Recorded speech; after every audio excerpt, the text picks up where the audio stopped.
Imagine for a second. It's 1999.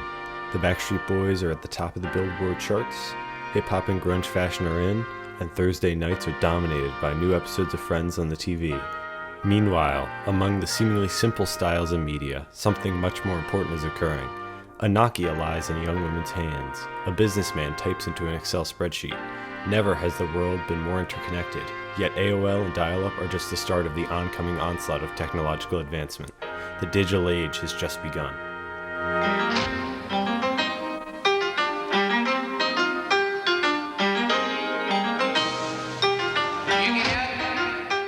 These new tools represented the millennium to come, with boundless possibilities.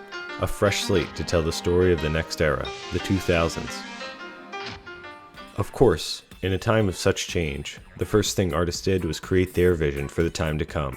To many, it looked like this. And sounded like this.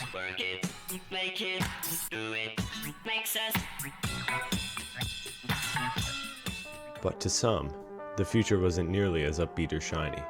Take, for example, Tom York or Boards of Canada's Sanderson brothers. Why, to artists like them, was the future much less Tron and a whole lot more?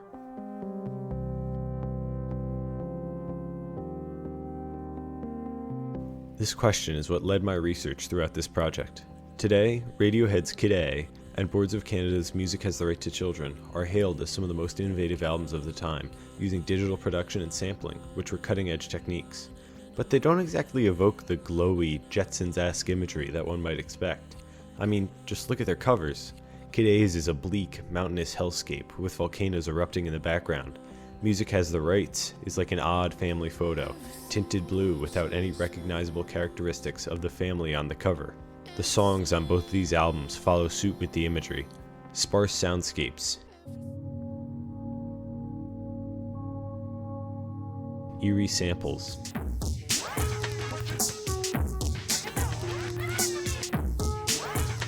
incomprehensible lyrics, 44, 68, 27, 35. People don't just make this type of music without any provocation. So, what brought it all about? To begin answering this question, I'd like to start with a quote about Kid A that I found, which also speaks to Music Has the Right, coming from the dissertation How to Disappear Completely, Radiohead and the Resistant Concept Album by Marianne Tatum Letts. The cold, alienating landscape of Kid A's artwork can be viewed as the backdrop to its songs, if not the literal space within which the album's subject dwells. Letts later states that the subject in question is the idea of alienation amid the onslaught of technology. It seems almost counterintuitive that the age of the internet and mobile phones would be isolating, and therein lies the thread that I followed to the central fear causing all of this tension: Y2K.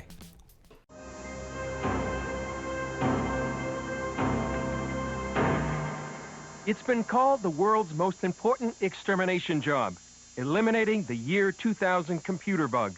It's just an extremely serious and extremely dangerous situation. The dangerous situation is a simple problem, but it's nearly everywhere. When the computing era began, computer memory was very, very expensive. So to save money, computer programmers used only 2 digits to identify a year, like 97, 98, and so on. But the problem is that when the year 1999 turns to 2000, many computers and computer chips around the world will think it's 1900, not 2000. Because of this, many computers will behave unpredictably, malfunction, or simply crash. It's almost absurd to look back on, the idea that the world's computing systems might just break when the clock struck 12, crashing planes and causing nuclear meltdowns. But it was a real fear. No, I haven't got caught up in the hype about the millennium and all that. I'm just living day by day. I mean, I don't want to be in an airplane when 12 o'clock comes New Year's Eve. You know, who knows what's going to happen with these computers, man. You won't be able to get your money for like 2 weeks. You know, I think bank records will come back online, but there might be confusion. You know, I wouldn't want to be in a crowded city, but I don't think that I think planes will fly. Because worse comes to worse, the Army will come in and fly them. In this time, technology had shifted in the public consciousness from the path forward for humanity to what might lead to its destruction with one simple bug. And so people are afraid, causing, as Mark Brosnan's book calls it, widespread technophobia. Brosnan writes in Technophobia, the Psychological Impact of Information Technology, about a group he calls the resistors, people who believe that any wrong move with modern tech, a wrong button press, an incorrect command, or maybe just a simple bug, would cause catastrophic errors within systems. This Y2K era, more than any other time period, seemed to justify these fears. In fact, it was advised for the general public to stay away from computer-driven systems on January 1st, at least for a little while. Also, avoid using elevators right away. Send the car on a few dry runs first. The big unknown in all of this is going to be the billions of microchips that exist in practically every piece of appliance or apparatus. To make things worse, certain individuals began to see this as an opportunity to use the situation to make a profit, forming an entire Y2K-fueled market selling books, films. I'm Leonard Nimoy, your guide, as we explore all aspects of the Y2K phenomenon. And even survival kits. Call now and get the ultimate Y2K survival kit from BeCalm.com. You'll receive the Sunburst, the premier wind-up and solar-powered flashlight and radio, a video resource guide with real advice from leading experts, a diagnostic computer program to test your PC. You'll receive 3 soup samples from Hourglass Foods, food storage you'll want to eat. Plus, you'll receive a step-by-step guide that will show you how to prepare without wasting a single penny.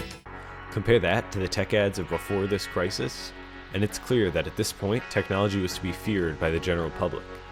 And when you've got your own business fueled solely by this fear, the only way to keep sales going is to drum up more. Mark Cooper describes this in his article, Y2K and the Militia Right, Whoopee, we're all gonna die rich, stating that these profiteers have only one goal for Y2K, cashing in. He states their strategy can be summed up as scare them to death and then sell them some preparedness. This visceral terror about the possible calamity to come is exactly what caused Music Has the Right in Kid A. People use music as a way to understand and cope with their lives, a fact shown in the study, The Paradox of Music Evokes Sadness by Leela Tarufi. Tarufi found that one of the most common reasonings for listening to sad music was dealing with emotional distress, which she defines as situations in which listeners are in a negative emotional state due to different reasons such as, for example, the loss of a loved one. Tarufi states that in these circumstances, sad music is used as a tool for mood enhancement, achieved, for example, through venting of negative emotion or cognitive reappraisal, consolation, or simply because it reflects the current mood.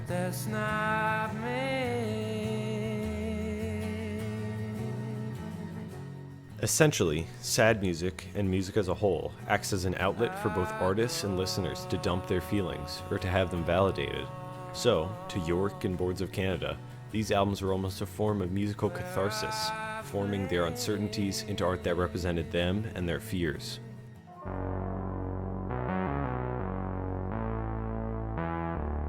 Fortunately, the world didn't end on January 1st, 2000. But Y2K represented a failure of the systems that the public had been taught to have faith in, a failure that left a mark on everyone's trust for years to come. Your stock people and your attorneys and your insurance people and your automobile airplane, they'll tell you everything's fine. They're lying to you. Everything ain't fine. We are this close to just going crazy, going to hell. It's going to explode. Everything, because they don't know, because who knew we'd run out of 19s? This idea, that fears affect people even though they turn out to be unfounded, is what philosopher Jacques Derrida would call hauntology. Y2K made people believe that the systems around them, ranging from the interconnected web of computers to the government as a whole, couldn't be trusted. This belief stayed with them even after 2000 had passed, almost like the ghost of a future that never occurred, simply a reminder of what could have been. This paranoia eventually formed itself into the 2 albums that we know today as Kid A and Music Has the Right to Children, time capsules of the psyche of the late 90s and early 2000s.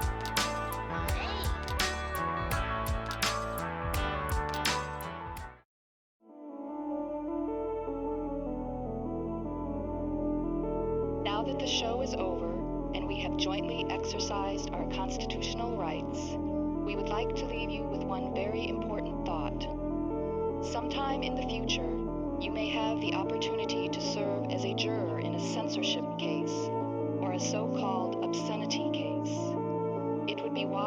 remember that the same people who would stop you from listening to Boards of Canada may be back next year to complain about a book or even a TV program. If you could be told what you can see or read, then it follows that you can be told what to say or think. Defend your constitutionally protected rights.